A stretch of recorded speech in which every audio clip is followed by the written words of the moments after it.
What's up guys, and welcome back to the channel. I'm going to be showing you how to grow dragon fruit. So if you like gardening, videos, make sure to give this a thumbs up and subscribe. Alright guys, so the very first thing you have to know is that growing dragon fruit, the best way to do it is by cutting. If you grow it by seed, it will take 3 to 5 years or more to get fruits, and that fruit may vary. It's just like fruit trees, you never know what you're going to get. But with cuttings, you know what variety you're getting. This is white dragon. There's a lot of varieties, and there are established varieties that taste good already. So, and it's faster. This will grow within 1 season, 1 year. You could get fruits, you could get dragon fruits. So the best thing to do is to get a cutting that you like, and I got this on Amazon, but you could get it on eBay. Best thing to do is get a cutting. All right guys, so once you have your cutting, get yourself a little pot. Get yourself some sort of support system for the dragon fruits and fill up your pot. Now, a lot of people just use regular potting mix. That's what I use, and that's what I use to propagate my cuttings. The next thing you want to do is get gardening tape. I bought this on Amazon.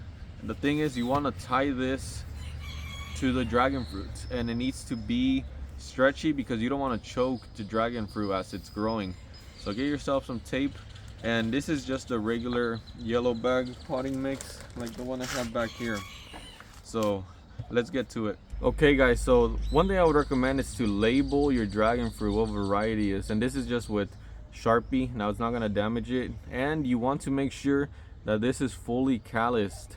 It's hard to the touch and it's white, because if you just put it in like that, it will rot. Bacteria will get in here if it's fresh, but if it's callous, bacteria won't get in there. So, and also the orientation of your dragon fruit.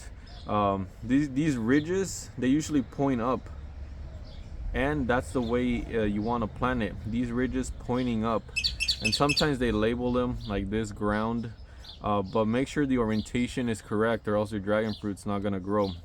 So it's gonna go like this, and you only want to put it around 1/2 inch in the dirt, because only this grows roots out of there, and the pot size doesn't have to be that big. The root system is only gonna grow to around 2 inches before you want to transplant it. So only put it like 1/2 inch in there.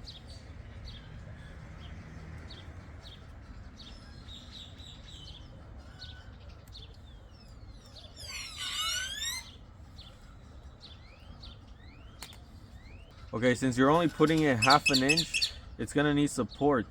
And it's make sure the ground is already really compact, so it helps it a little bit, but it will need support, and that's where this little bamboo stick comes in play, and the gardening tape. Now all you want to do is tie your dragon fruit cutting to the bamboo. Okay, one is tied. Now let's tie another one at the top, and there you have it guys. It's tied to the bamboo, so it's not gonna move anywhere. Okay, and the next thing you want to do is put it under bright shade. Now why do we do that? It does not have any roots yet, so if the sun hits it, it's going to dry it out really quick. That's why I have these cactus pads here, because the sun doesn't hit them and they're developing roots.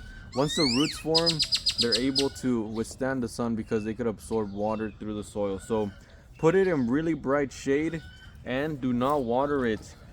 They already have a lot of water stored in their body. You don't need to water it until roots start to form a little bit, and that's in around like 2 weeks, but it all just depends on where you live. But you could actually give it a slight mist around after 1 week. So do not water it for 1 week, and when you do water it, just put your hose on the mist setting so you could give it some water and help the roots grow. And if you do all of that successfully, here are some cuttings I propagated. That one even started to grow a little bit of a shoot there, and this one does have roots. It just needs to grow a little bit more. So that was it for the video guys. If you like gardening, videos, make sure to subscribe. I have over like 80 fruit trees that I'm growing in Texas, so make sure to subscribe and stay tuned for part 2.